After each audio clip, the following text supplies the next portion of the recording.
우리 하나님 말씀 보겠습니다. 창세기 25장 1절부터 18절까지의 말씀입니다. 창세기 25장 1절부터 18절까지의 말씀, 저와 한 절씩 읽겠습니다. 아브라함이 후처를 맞이하였으니 그의 이름은 그두라라.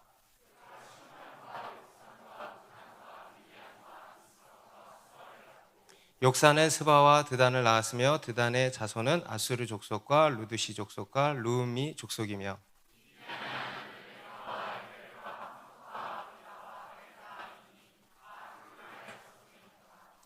아브라함이 이삭에게 자기의 모든 소유를 주었고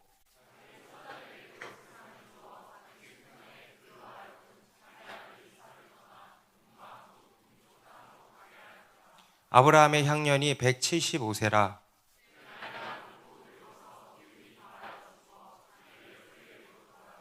그의 아들들인 이삭과 이스마엘이 그를 마므레 앞 헷 족속 소알의 아들 에브론의 밭에 있는 막벨라 굴에 장사하였으니,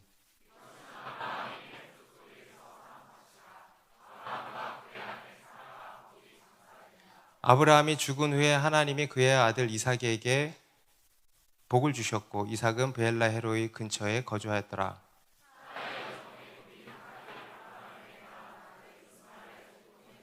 이스마엘의 아들들의 이름은 그 이름과 그 세대대로 이와 같으니라. 이스마엘의 장자는 느바요시요, 그 다음은 게달과 아브엘과 밉산과 하닥과 데마와 여둘과 나비스와 게드마니.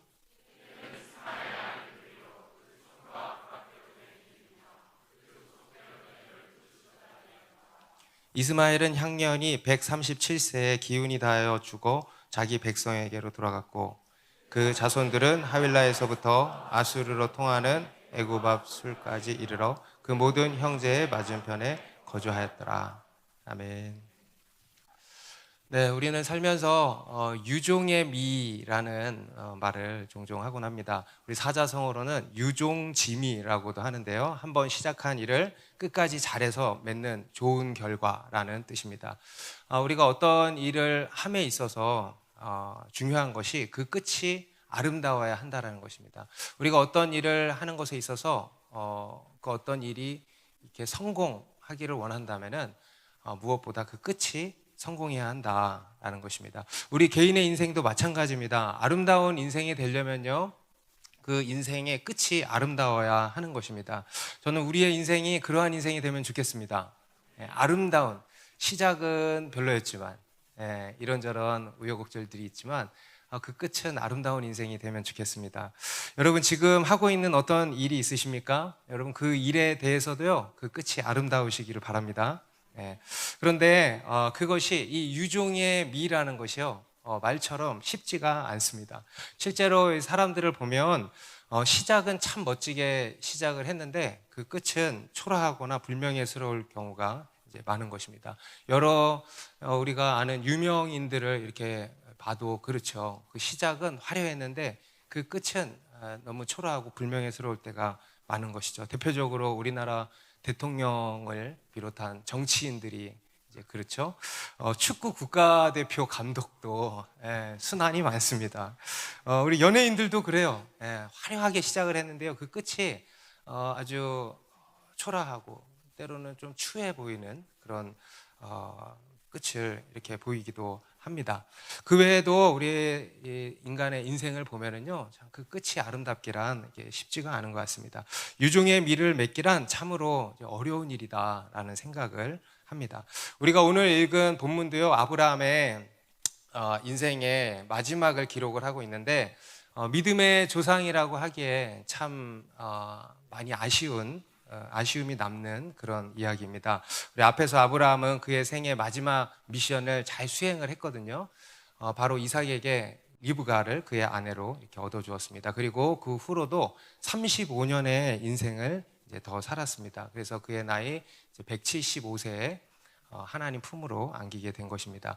그는 75세에 하나님의 부르심을 받았죠. 그렇게 가나안 땅에 왔습니다. 그리고 나서 몇 년을 살았냐? 100년을 산 거예요. 이삭을 낳고도 75년을 더 산 것입니다. 아내 사라가 죽고 나서 38년을 더 살았습니다. 이삭이 결혼한 뒤로도 35년을 더 살았습니다. 심지어 손자들이죠. 누구죠? 에서와 야곱과 에서를 낳고도 15년을 더 살았습니다. 많이 살았죠? 정말 더할 나위 없이 살았다는 생각이 듭니다. 아브라함은 그 100년의 시간 동안 하나님이 자기 삶에 약속하신 것들을 신실하게 다 이루신 것을 보았습니다. 우리 창세기 12장에서 하나님께서 약속하신 바가 있죠. 그것을 신실하게 다 이루어 주신 것입니다. 그러면 이 아브라함은 그 생애 말년, 특히 이삭을 장가 보내고 난 뒤에 남은 여생을 어떻게 보내야 했을까? 어떻게 유종의 미를 거두어야 했을까? 저는 이런 생각을 해봅니다. 하나님께서 그동안 이루셨던 일들 있잖아요. 그것들을 기억하고 돌아보면서 감사하고 찬양하며 매일매일 예배해야 하지 않았나라는 생각을 해봅니다. 여러분, 이 아브라함은요, 가나안 땅에 온 뒤부터 늘 어딜 가든 여호와께 제단을 쌓은 사람입니다. 곧 예배자의 삶을 살았다는 것입니다. 그런 그가 이 인생의 마지막에는 더더욱 예배자로 살아야 하지 않았나라는 생각이 듭니다. 저는 우리가 노년에 하나님께 갈 날을 앞두고 더더욱 예배자로 살아가면 좋겠습니다. 우리가 죽는 그날까지 여전히 감당해야 할 사명도 있죠. 그런데 그 사명도 잘 감당하겠습니다만은 무엇보다 이 땅에서의 삶을 돌아보고 하나님께서 내 삶에 베풀어 주신, 이루어 주신 일들을 기억하고 돌아보고 예배하는 삶을 살면 좋겠다, 그런 생각이 듭니다. 그런데 이제 오늘 이 아브라함의 남은 여생은 어떠했는가? 참 많은 아쉬움이 남는다는 것입니다. 우리 1절부터 보시면은요, 1절의 말씀 같이 읽겠습니다. 시작. 아브라함이 후처를 맞이하였으니 그의 이름은 구두라라. 아브라함이 누구를 맞이했다 그래요? 후처를 맞이했다는, 후처. 구두라라고 하는 여인을 후처로 맞이했다는 것입니다. 그리고 2절부터 4절에는 보니까 심지어 그를 통하여서 여러 다른 자녀들을 낳게 된 것입니다.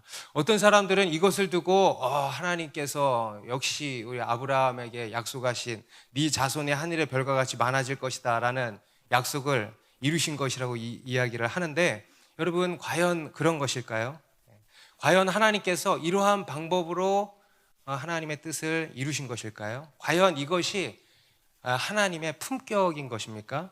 물론 이것을 통해서 하나님이 합력하여서 어떤 일을 이루시는 것도 분명히 있을 것입니다. 하지만 이것이 과연 하나님께서 기뻐하시는 뜻이셨을까 하는 그러한 의문이 드는 것입니다. 게다가 이 구두라라고 하는 여인은요, 이방 여인이에요. 여러분 한번 생각을 해보십시오. 아브라함은 좀 아까 어떻게 했어요?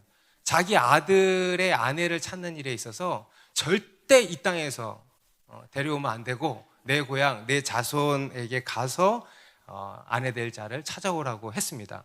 그래서 자기 아들은요, 철저히 믿는 여자를 이렇게 만나게 해줬어요. 그런데요, 그렇게 하고 나서 정작 자기는 이방 여인을 후처로 맞이를 한 겁니다. 여러분, 이게 무슨 내로남불입니까? 너무너무 어이없는 일이 일어나고 있는 거죠. 굉장히 이중적인 모습을 보이고 있는 것입니다.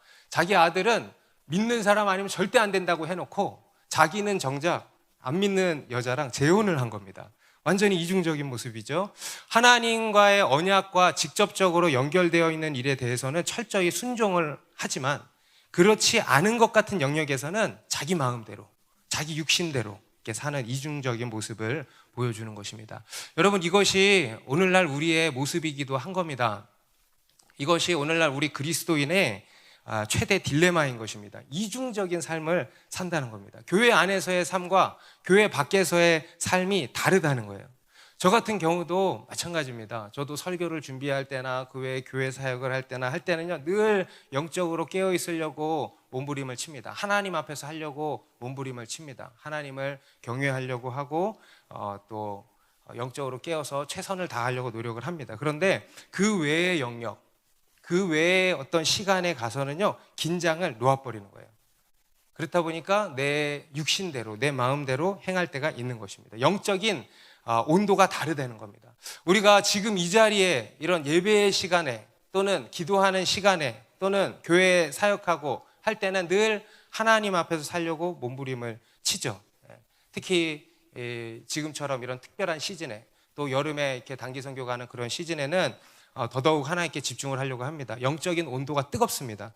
그런데 그 시간이 지나고 나서 그 외의 시간, 그 외의 영역, 일상으로 돌아가서는요, 영적인 긴장을 놓아버릴 때가 많다는 겁니다. 그래서 내 마음대로, 그냥 내 육신대로 사는 것입니다. 철저히 이중적인 삶이죠. 여러분, 우리 그리스도인의 삶은요, 삶과 사역이 절대로 분리될 수가 없는 것입니다. 여러분, 우리에게 사역이 삶이고 삶이 곧 사역인 것입니다. 그럼 우리에게는 사역하는 시간만 중요한 것이 아니고요, 그 외의 시간도 중요하다는 거예요. 어쩌면 그 외의 시간이 더 중요하다는 겁니다. 왜냐하면 그 일상에서의 삶이 우리의 사역의 성패를 결정하기 때문입니다. 그래서 우리는 이 사역에 있어서만 성공할 것이 아니고 우리 삶의 전부에 있어서, 모든 영역에 있어서 성공해야 한다는 것입니다. 오늘 이 아브라함도 그랬던 겁니다. 그는 자신에게 주어진 사명을 잘 감당했습니다. 하지만 그 이후의 삶에서는요, 또 한 번 실패를 한 겁니다. 오늘 이 아브라함이 후처를 맞이했다라는 것은요, 그의 인간적인 아주 육적인 처사였습니다. 그것은 그의 육신의 생각이었지 결코 하나님께로부터 온 생각이 아니었던 겁니다. 자신의 이 외로움과 공허함과 쓸쓸함, 곧 이 결핍의 문제죠. 이 결핍의 문제를 이기지를 못하고 후처를 맞이한 겁니다. 오늘 본문은 그것을 그나마 좋게 얘기해서 후처라고 표현이 되어 있지만 역대상 1장에 가면요, 첩이라고 나와 있어요. 첩. 오늘 본문은요, 그래도 체면치레로 처라고 해준 거예요. 그런데 성경은요, 그를 첩이라고 이야기를 한다는 것입니다. 여러분, 우리 인간의 모든 죄는 이 결핍의 문제에서부터 시작이 되는 것입니다. 마음의 결핍을 무엇으로 채우려 하는가? 마음의 결핍을 이 세상의 것으로 채우려는 시도에서 모든 죄가 시작이 되는 것입니다. 그것을 가지고 우리가 우상이라고 하는 것이고요, 그것으로부터 그것이 이제 욕심으로 이어지는 것이고, 그것이 죄를 낳는 것입니다.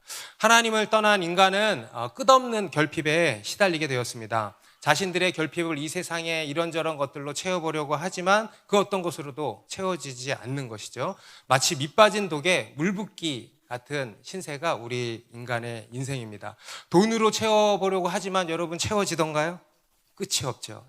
사람들의 인정으로, 인기로 채워보려고 하지만 여러분 인간이 누군가를 인정을 잘 합니까, 안 합니까? 채워지지를 않는 거예요. 끝이 없는 것입니다. 그 외에 이생의 자랑들로 채워보려고 하지만 SNS에도 올리고 뭐에도 올리고 막 이런저런 자랑들을 해보지만 채워지지 않는 것입니다. 먹는 거, 입는 거, 또는 타는 거, 그 외에 이 세상에 무언가를 소유함으로 채워보려고 하지만 채워지지 않는 겁니다. 어떤 쾌락과 즐거움으로 채워보려고 하지만 잠시 잠깐만 좋고 조금만 지나면은 다 사라져버려요. 채워지지 않는 겁니다. 어떤 사람은 이성으로, 남자로, 여자로, 또 부모님은 자식으로 자기를 채워보려고 하지만 채워지지 않는 겁니다. 오히려 속만 새기죠.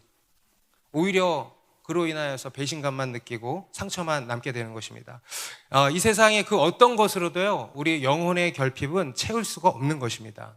이것이 타락한 우리 인간의 상태고, 또 이것을 가지고 죄라고 하는 것입니다. 우리 예레미야서 2장 13절은 이렇게 말씀하는데요, 우리 같이 읽습니다. 시작.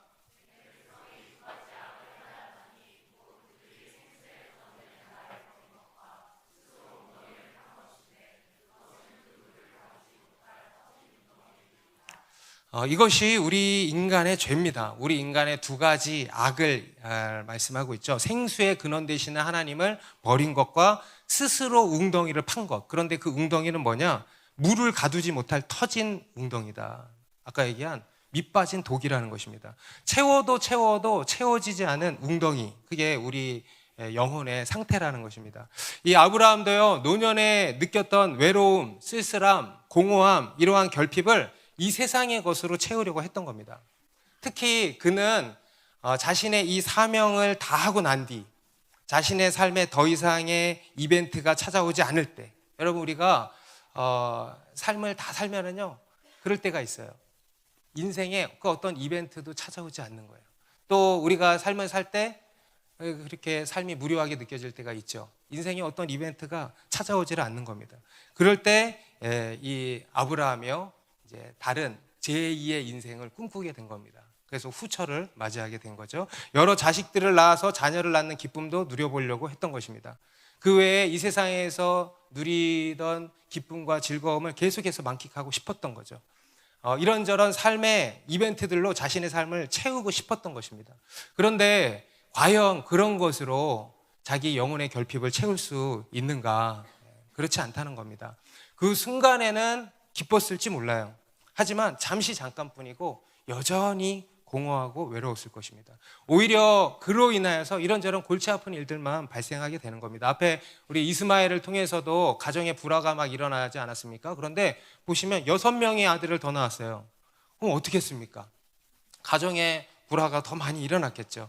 실제로 오랜 시간 후에 아브라함이 낳은 이 다른 자녀들을 통해서 나오는 민족들이요, 나중에 이스라엘과 원수가 되는 것입니다. 우리 2절부터 4절에도 보면 그가 낳은 아들이 누군지 보십시오. 그가 시므란과 욕산과 무단과 미디안과 이스박과 수아를 낳고 욕산은 스바와 드단을 낳았으며 드단의 자손은 압스루 족속과 루드시 족속과 루미 족속이며 미디안의 아들은 에바와 에벨과 한옥과 아비다와 엘다아이니 다 그드라의 자손이었더라. 6명의 아들을 낳았고 또 7명의 손자 그리고 3명의 증손자 도합 16명의 후손들을 기록을 하고 있는데, 다른 이름들은 다 모르겠어도 우리에게 친숙한 이름이 2개가 있죠. 뭐예요? 미디안과 아수르.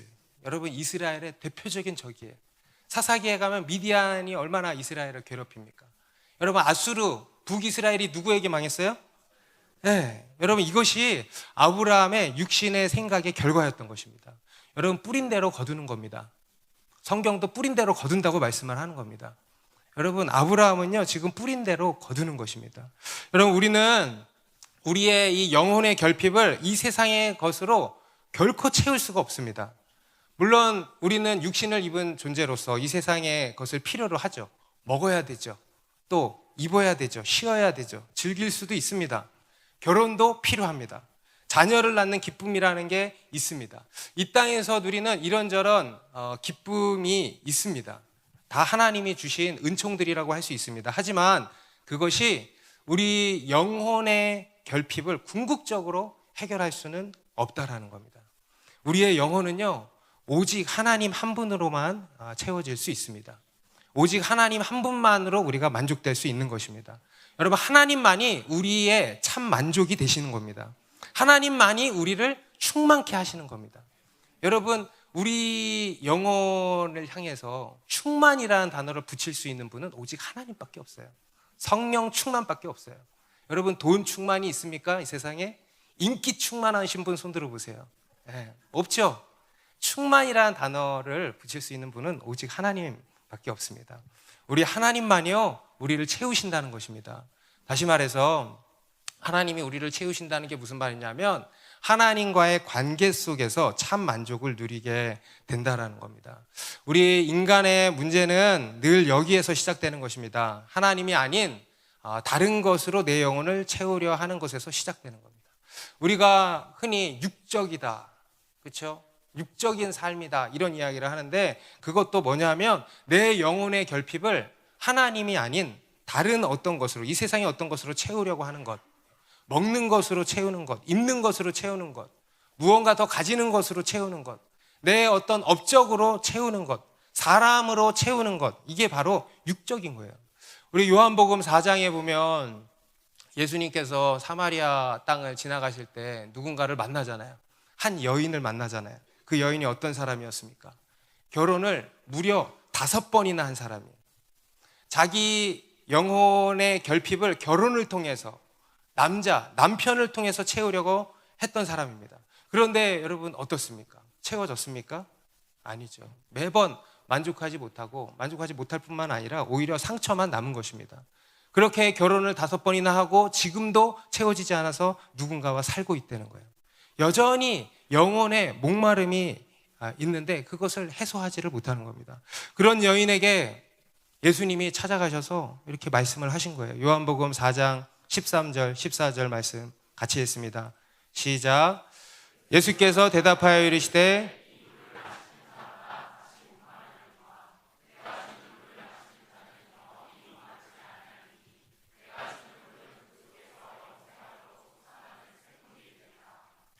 이 물을 마시는 자마다, 여기서 이 물은요, 이런 물이에요. 진짜 물, 미네랄 워터입니다. 여러분, 이러한 물 우리가 먹어야죠. 여러분, 이러한 물을 먹으면 우리 육신의 만족이 있어요. 우리의 영혼의 만족도 있는 것 같지만 영원하지 않다는 겁니다. 조금 있으면 또 목이 마른 거예요. 여러분, 이 세상이 주는 기쁨이라는 것이 있습니다.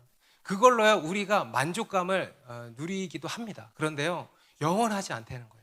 얼마 못 가요. 정말 얼마 못 가요. 이 세상의 기쁨은요, 며칠 못 가요. 진짜 며칠 못 가요. 우리가 자녀를 낳으면 그게 가장 큰 기쁨 중에 하나죠. 그런데요, 그 기쁨도요, 조금씩 사라지고 나중에는 그리고 이 세상이 주는 기쁨이 다 그런 것입니다. 그런 것으로는 우리 영혼을 만족시킬 수가 없다. 그런데 예수님이 뭐라고 하시냐? 내가 주는 물이 있다는 거예요. 내가 주는 물을 마시는 자는 영원히 목마르지 아니하리니 그 속에서 영생하도록 솟아나는 샘물이 되리라. 할렐루야. 여러분, 내가 주는, 예수님이 주는 물이 무엇입니까? 예수님 자신이에요. 예수님 자신이에요. 예수 그리스도를 믿으면 우리 영혼의 참 만족을 얻게 된다. 그 속에서 영생하도록 솟아나는 샘물이 된다라는 것입니다. 여러분, 우리 영혼의 결핍은요, 절대 이 세상의 어떤 것으로는 채울 수 없다는 것입니다. 우리 영혼의 결핍은 오직 하나님만 채우실 수 있다. 바로 예수 그리스도시라는 것입니다.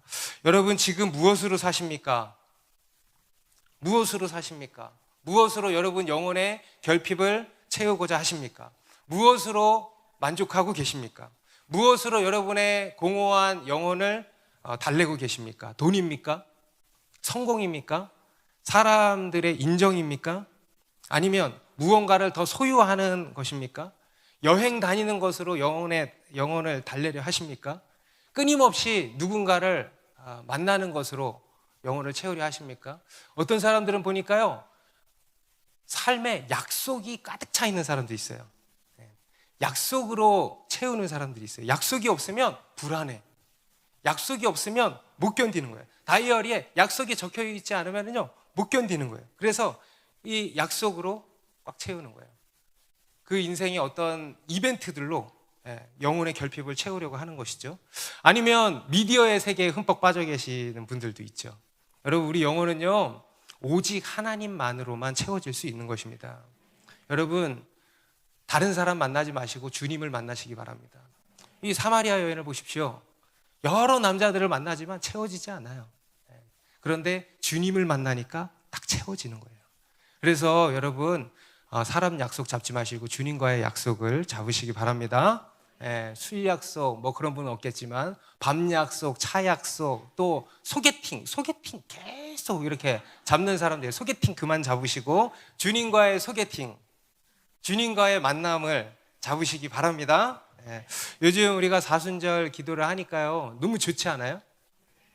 저도 이렇게 새벽에 나와서 기도하는 시간이 너무너무 좋아요. 그렇다고 무슨 뭐 내 기도 제목을 막 채우는 시간도 아니에요. 와서 그냥 가만히 있어요. 물론 이런저런 기도해야 될 것들이 많이 있죠. 그래서 이것저것 기도해야 되는데 라는 분주한 마음이 들기도 하는데요. 그럴 때 주님이 그러시는 거예요. 너는 그냥 내 앞에 있기만 하면 된다. 그냥 내 앞에 있으면 되는 거야. 그러면 돼. 그래서 그냥 있어요. 그런데요, 그 시간이 너무 좋은 것입니다. 여러분, 이게 바로 우리 영혼의 참 만족이고 참 기쁨이고 평안인 줄 믿습니다. 그리고 이것이 이제 진정한 복이라는 것입니다. 우리 5절, 6절에도 보면 아브라함이 이삭에게 자기의 모든 소유를 주었고 자기 서자들에게도 재산을 주어 자기 생전에 그들로 하여금 자기 아들 이삭을 떠나 동방 곧 동쪽 땅으로 가게 하였더라. 이 아브라함이 이제 죽기 전에 유산을 자녀들에게 물려준 것입니다. 먼저 이삭에게 자기의 모든 소유를 주었다 그러죠. 자기의 모든 소유. 그리고 두 번째로 자기 서자들에게도 재산을 주었다 그럽니다. 그리고는 이제 이삭을 떠나서 동쪽으로 가서 살도록 했다. 나름 이제 이삭을 보호하기 위한 조치였을 것입니다. 이삭과 형제들 간에 그런 불화가 없도록 나름 하나님의 언약을 지키기 위해서 했던 그런 조치였을 것입니다. 그래서 이제 다른 서자들에게는 이제 제산을 좀 지어주고 이렇게 다독여 가지고 이제 동쪽 땅으로 보낸 것이죠. 어떤 성경학자가 이에 대해서 이런 이야기를 했어요. 아브라함은 방탕한 생활 속에서도 하나님의 약속에 대한 확신을 항상 마음속에 지니고 있었다. 여러분, 이거 칭찬입니까? 욕입니까? 잘 모르겠죠. 저는 아직도 잘 모르겠어요. 방탕한 생활 속에서도 하나님의 약속에 대한 확신을 항상 마음에 지니고 있었다. 이러면 칭찬 같고, 예? 방탕한 생활 속에서도 하나님의 약속에 대한 확신을 항상 마음속에 지니고 있었어요. 이러면 또 욕인 것 같고 칭찬인지 욕인지 모르겠습니다. 여러분, 오늘날에도요 교회 안에 이런 사람들이 있다는 거예요. 방탕한 삶을 살면서 예배는 안 빠져. 방탕한 삶을 살면서 교회 와서 봉사할 거는 다 열심히 하는 거예요. 심지어는 이런 사람도 있어요.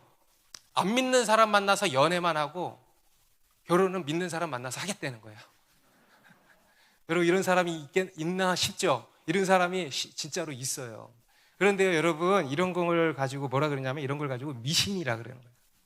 그거는 예수 믿는 거 아니에요. 이런 걸 가지고 미신이라 얼마나 말도 안 되는 생각입니까? 여러분, 다시 말씀드리지만 우리 신앙에 있어서 중요한 것은 바로 우리의 삶입니다. 여러분, 우리의 믿음은요 반드시 삶으로 보여줘야 한다는 겁니다. 그렇게 아브라함은 다른 서자들에게도요 재산을 이제 나누어 주었습니다. 하지만 이삭에게는 달랐어요. 그에게는 모든 소유를 주었다는 거예요. 좀 아이러니하죠. 모든 소유를 주었는데 또 재산은 또 주고 이게 뭐가 모든이야. 예, 그런 생각이 들기도 합니다. 물론 이 이삭에게 가장 많은 것을 이렇게 주었다라는 의미이기도 하겠습니다. 가장 핵심적인 것들, 유산의 가장 핵심적인 것들 있잖아요. 그거를 이제 이삭에게 주었다라는 의미이기도 하겠지만은 여기서 모든 소유를 주었다는 것은 뭐냐면요. 그 안에 무엇이 포함되어 있는 것이냐면 바로 하나님과의 언약이 포함되어 있는 겁니다. 여러분, 이 세상의 복과 하나님과의 언약을 비교했을 때 여러분, 이 세상의 복은 아무것도 아닌 거죠. 그죠? 그래서 하나님과의 언약을 받았으면 그게 모든 소유예요, 아니에요? 여러분, 아멘 할 수 있습니까? 아멘이 안 되십니까? 네. 하나님과의 언약을 받았으면요 사실 모든 소유를 다 받은 거예요. 그래서 이 이삭이 모든 소유를 받았다는 것은 뭐냐면 하나님과의 언약을 받았다. 아브라함에게 하나님이 네가 큰 민족이 될 것이다 하셨어요. 내가 이 가나안 땅을 너와 네 자손에게 주리라 하셨어요. 너는 열방의 복이 될 것이다 하셨습니다. 바로 그 언약입니다. 곧 그를 통해서 하나님의 나라를 세우시겠다고 하는 그 언약, 영적인 복이죠. 영적인 유산이죠. 그 하나님의 복을 이삭이 받았다는 것입니다. 우리 11절에도 보면 11절도 같이 읽어볼까요? 시작. 아브라함이 죽은 후에 하나님이 그의 아들 이삭에게 복을 주셨고 이삭은 브엘라헤로이 근처에 거주하였더라. 아브라함이 죽은 후에 하나님이 그의 아들 이삭에게 복을 주셨다는 거예요. 하나님이 다른 서자들에게 복을 주셨다라고는 이야기하지 않습니다. 오직 이삭에게만 복을 주셨다는 거예요. 이 복은 어떤 복일까요? 이 땅에서 그냥 잘 먹고 잘 사는 복입니까? 그건 이스마엘도 받고 다른 서자들도 다 받은 거잖아요. 그런데 이 이삭에게만 어떠한 복이 주어졌는데 그건 뭐냐? 바로 하나님과의 언약을 주셨다라는 것입니다. 우리 창세기 17장 19절에 보면 하나님이 이르시되 아니라 내 아내 사라가 내게 아들을 낳으리니 너는 그 이름을 이삭이라 하라. 내가 그와 내 언약을 세우리니 그의 후손에게 영원한 언약이 되리라. 하나님께서 아브라함과 언약을 맺어주신 것처럼 이삭과도 언약을 맺어주시겠다라는 겁니다. 궁극적으로 하나님의 나라를 말씀하는 것이죠. 바로 그의 계보를 통해서 메시아 예수 그리스도를 보내신다고 하시는 그 약속입니다. 예수 그리스도의 복, 그런 영적인 복을 주시는 겁니다. 그런데 이제 여기서 하나님께서 이삭과 언약을 세우신다고 하신 것은 또한 무엇을 의미하냐면 바로 하나님이 그의 하나님이 되어주신다라는 거예요. 하나님이 아브라함의 하나님이 이제는 이삭의 하나님도 되어주시겠다는 거예요. 하나님께서 이삭과 특별한 관계를 맺어주시겠다는 거예요. 여러분, 이게 다른 서자들에게는 주시지 않은 이삭에게만 주신 복입니다. 하나님과의 특별한 관계의 복, 하나님의 자녀가 되는 복, 하나님과 동행하는 복, 관계적인 복. 여러분, 성경이 말씀하는 복은 뭐냐 하면요, 바로 관계적인 복입니다. 여러분, 하나님과의 관계가 복이에요. 하나님과의 관계의 복을 주셨다라는 겁니다. 여러분, 우리 인간은 그저 이 땅에서 잘 먹고 잘 사는 그런 복만을 복의 전부로 여기면서 그것에만 관심을 둡니다.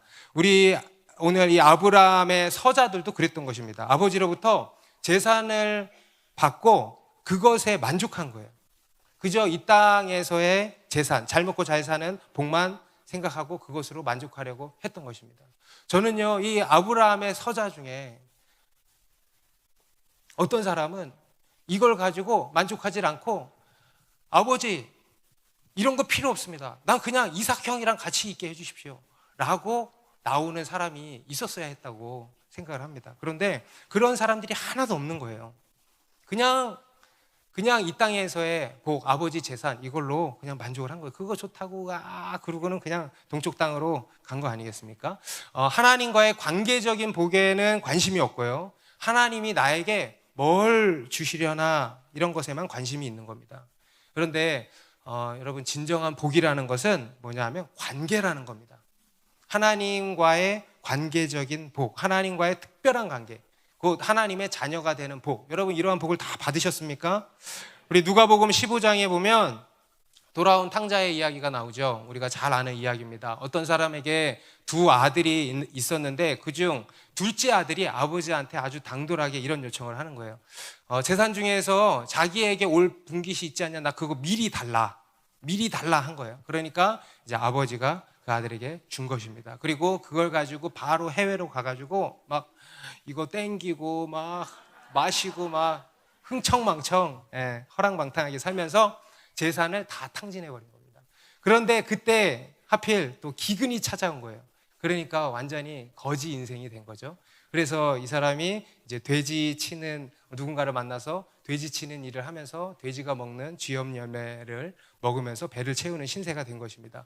그러다가 다시금 아버지의 집이 생각이 난 거예요. 내가 거기 있으면, 거기에 품꾼이라도 된다면 이렇게 보다는 더 잘 살 건데 하는 생각이 든 겁니다. 그리고 아버지께로 돌아가야겠다. 이게 우리 둘째 아들의 장점이죠. 아버지께로 돌아가야겠다. 그리고 돌아간 것입니다. 여러분, 이 둘째 아들이 아버지의 집에 돌아가면서 깨닫게 된 게 뭘까요? 바로 아버지와의 관계의 소중함을 깨닫게 된 겁니다. 그동안은 아버지의 재산에만 관심이 많았는데, 그 재산에만 눈이 멀어 있었는데, 이제는 아버지와의 관계의 소중함을 알게 된 거예요. 그동안은요, 그 재산에 눈이 멀어서 아버지가 눈에 안 보인 거예요. 아버지와의 관계가 눈에 안 보인 거예요. 정작 중요한 것은 아버지인데, 정작 중요한 것은 아버지 안에 있는데, 진짜 복은 아버지와의 관계가 복인데 그거를 몰랐던 거예요. 그리고 아버지의 재산만 바라보고 있었다는 거죠. 그런데 이제 그 중요한 아버지, 그 아버지와의 관계를 깨닫게 되었다는 것입니다. 여러분은 무엇에 관심이 많으십니까? 아버지께 관심이 있습니까? 아니면 그분의 재산에 관심이 있습니까? 아버지와의 관계에 관심이 있으십니까? 아니면 아버지한테 무언가를 얻어내는 것에만 관심이 있습니까? 여러분, 우리에게 중요한 것은요, 아버지 그분 자체이십니다. 그분과의 관계가 중요한 거예요. 그게 바로 복이라는 것입니다. 여러분, 이러한 복에 관심을 가지시고요, 이러한 복을 많이 받으시기 바랍니다. 엎드릴 복을 많이 받으시기 바랍니다. 하나님 앞에 늘 거하는 복을 받으십시오. 하나님과 늘 동행하는 복을 받으십시오. 곧 하나님과의 관계의 복을, 하나님과 친밀해지는 이러한 복이 우리 가운데 넘치기를 바랍니다. 아브라함은 그렇게 향년 175세의 나이에 이 땅에서의 생을 마감했습니다. 그리고 자신이 햇사람에게서 산 막벨라 굴, 자기 아내 사라도 묻혀있는 곳이죠. 그 굴에 장사되었습니다. 여러분, 이 막벨라 굴이 의미하는 바가 뭐라 그랬습니까? 아브라함이 가나안에서 처음으로 산 밭이 이거잖아요. 그죠? 이 막벨라 굴, 바로 하늘 가나안을 의미하는 거예요. 여러분, 오늘 하나님께서 아브라함에게 약속하신 이 가나안 땅은요, 이 땅에서의 땅만이 아니라 그랬죠. 진짜 가나안 땅이 뭐냐면 하늘에 있는 하늘 가나안이 진짜 가나안 땅인 것입니다. 그곳에 아브라함이 입성한 거예요. 곧 천국이죠. 여러분, 천국을 믿으십니까? 여러분, 우리 그리스도인에게 죽음은 끝이 아닙니다. 죽음은 진정한 시작입니다. 영원한 하나님 나라로 들어가는 관문이 죽음인 것입니다. 하늘 가나안으로 들어가는 문인 거예요. 그리고 그 문으로 들어가면 영원히 주님과 함께 복락을 누리며 살게 된다. 여러분, 이게 바로 우리에게 주시는 복이라는 겁니다. 그리고 오늘 본문 마지막에는 이스마엘의 후손들에 대한 소개로 이제 마무리가 되고 있는데, 우리 12절부터 16절까지에 보면은 이스마엘의 이제 12아들들이 기록이 되어 있습니다.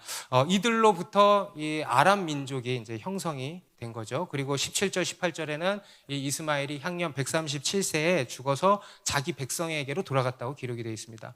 앞에 8절에서는요, 아브라함이 죽어서 어디로 들어갔냐면 자기 열조에게로 돌아갔다 그랬거든요. 그런데 이 이스마엘은 자기 백성에게로 돌아갔다는 거예요. 어디로 간 거예요, 이거 도대체? 여러분, 지금 둘이 돌아간 것이 같아요, 달라요? 다른 것 같죠. 어딜까요, 이게? 나중에 우리가 천국에 가보면 알 수 있겠죠. 여러분, 우리가 돌아가야 할 것은요, 우리의 믿음의 조상들이 있는 곳인 줄 믿습니다. 아브라함이 있는 곳인 줄 믿습니다. 이삭이 있는 곳인 줄 믿습니다. 사도 바울이 있는 곳인 줄 믿습니다. 이 이스마엘은 이 땅에서 하나님의 큰 도우심과 은혜를 경험했어요, 안 했어요? 경험했어요. 그런데 끝내 하나님과 동행하는 관계로는 이어지지를 못했던 것입니다. 오늘 이 아브라함의 이야기는 이스마엘의 이야기로 마무리가 되고 있는데요, 이것은 참으로 의외입니다. 왜 하필 이 이스마엘의 이야기가 이 아브라함의 이야기의 마지막을 차지하고 있을까? 먼저는 하나님께서는 이 이스마엘을 향해서도 은혜를 베푸셨다는 거예요. 이스마엘에게 약속을 주셨죠. 그 약속을 신실하게 이행하셨다라는 것을 보여주는 것입니다. 아브라함의 간청을 들어주셨던 것이죠. 또 하갈의 부르짖음을 들어주셨던 것이죠. 그리고 작은 소년 이스마엘의 울부짖음을 들어주셨던 것입니다. 그래서 이 이스마엘도 큰 민족이 되게 해주시겠다고 약속하셨고, 실제로 이 이스마엘이 큰 민족을 이루게 되었다라는 것을 이제 보여주는 것이죠. 아브라함의 실수로 인한 일 아닙니까? 아브라함의 인간적인 실패로 인한 일 아닙니까? 그런데 그럼에도 불구하고 그의 잘못으로 인해서 일어난 일임에도 불구하고 하나님이 외면치 않으셨다. 오히려 긍휼히 여겨주셨다는 것입니다. 지극히 작은 자의 지극히 작은 기도에도 응답해 주셨다는 거예요. 여러분, 우리 하나님께서는요, 지극히 작은 우리의 지극히 작은 기도를 들어주십니다. 며칠 전에 저희 아들이 밤에 자는데 열이 나는 거예요. 그래서 아기 키우시는 분들은 잘 아시죠. 열이 나면은 아이고 큰일 났다. 그리고 게다가 지금 갈래비가 아프면 좀 곤란한 상황이거든. 그래서 이게 진짜 아프면 안 되는데 기도가 절로 나오는 거예요. 제가 침대에서 꼭 안고 하나님 아프지 않게 해주세요. 일어나서 기도 드려야 되는데 제가 누워서 기도를 했어요. 하나님 아프지 않게 해주세요. 열 나지 않게 해주세요. 잘 지나가게 해주세요. 오늘 밤에도 깨지 않고 푹 자게 해주세요. 그리고는 기도했거든요. 근데요, 새벽에 일어났는데 푹 잤어요. 열도 안 나. 근데 그 순간에 제가 딱 무슨 생각이 들었냐면은, 하나님이 나의 작은 기도에도, 여러분 우리의 기도가 얼마나 작습니까? 그렇죠? 누워서 했는데 이 작은 기도에도 이렇게 응답을 해주시는구나, 이런 생각이 딱 들더라고요. 여러분, 우리 하나님은요, 우리의 이러한 작은 기도에도 응답해 주신다라는 겁니다. 그리고 그 약속하신 바를 신실하게 이루시는 분이시다. 오늘 이 이스마엘의 인생에도 그렇게 일하셨다는 거예요. 그도 하나님의 큰 은혜를 경험했다는 거예요. 하지만 문제는 뭐냐? 잘 들으십시오. 그걸로 끝났다는 거예요. 여러분, 그걸로 끝나면 될까 안 될까? 이스마엘은요, 자기 인생에 하나님의 은혜를 그토록 경험했음에도 불구하고 하나님과 동행하는 관계로 발전되지를 못했던 겁니다. 다시 말해서 아버지한테 재산만 타갔다는 거예요. 이 땅에서의 복만 타갔다는 거예요. 그리고 진짜 복은 받질 못한 거예요. 여러분, 이러한 인생이 되지 않게 되시길 바랍니다. 재산만, 아버지한테 재산만 타가는 그런 가짜 신앙이 되지 않게 되시길 바랍니다. 그리고 두 번째로 이 이스마엘의 이야기가 아브라함의 이야기의 마지막을 장식하는 이유, 그 의미는 뭐냐? 바로 이 아브라함이 내세울 수 있는 것은 오직 은혜뿐이다. 여러분, 아브라함은 믿음의 조상입니다. 그런데 아브라함이 그렇게 믿음의 조상이 된 것은 아브라함의 의입니까? 아니면 하나님의 은혜입니까? 하나님의 은혜예요. 여러분, 아브라함 입장에서는요, 자기 이야기의 마지막이 이스마엘의 이야기로 끝난다는 것은요, 달갑지 않은 일이에요. 마음 같아서는 성경에서 빼고 싶어. 자기가 성공한 이야기만 막 넣고 싶은 거예요. 그런데요, 그러지 않았다는 거예요. 뭡니까? 바로 하나님의 은혜라는 거예요. 저희 와이프가 요새 매일 영상을 찍어서 올리고 있잖아요. 그런데요, 이게 모니터링 할 시간도 없어요. 그냥 빨리 찍고 넘겨버려요. 그런데 막상 보니까 실수한 것들이 나오는 거예요. 이렇게 얘기했어야 되는데 잘못 얘기하고 막 이런 게 이제 보이는 거죠. 그러니까 이거 다시 올릴까 하는데 제가 뭐라 그랬냐면 그냥 놔둬. 실패 없는 사람이 어디 있고 실수 없는 사람이 어디 있고. 했더니 저희 와이프도 성격이 그냥 모르겠다. 여러분, 하나님의 은혜라는 것입니다. 여러분, 이 세상에 실패 없는 인생이 어디 있겠습니까? 실수 없는 인생이 어디 있겠습니까? 우리가 지지난 수요일에도 사무엘하 마지막 시간이었잖아요. 여러분, 다윗의 이야기의 마지막도 무엇으로 끝났어요? 다윗의 인구조사로 끝났어요. 다윗이 성공한 일들이 많잖아요, 사실. 그런데 뭘로 끝내냐? 다윗이 실패한 이야기로 끝내는 거예요. 그런데요, 그게 무엇을 보여줍니까? 하나님의 은혜라는 거예요. 우리는 실패하고 실수하지만, 여러분, 다윗만 그렇습니까? 선지자 엘리야, 예수님의 수제자 베드로, 다 위대한 믿음의 사람들이지만 그들도 치명적인 실수와 실패가 다 있었다는 거예요. 하나님의 언약을 위기에 빠뜨리는 그런 순간들이 다 있었다는 거예요. 그런데요, 그럼에도 불구하고 하나님은 그 가운데서도 자기가 뜻하신 바를 다 이루셨다라는 것입니다. 여러분, 우리는 실패하지만 우리 하나님은 실패하지 않으신다는 거예요. 하나님은 모든 것을 합력하여서 선을 이루신다는 것입니다. 그러니 모든 것이 다 하나님의 은혜라는 거예요. 아브라함이 자랑할 거 뭐가 있어요?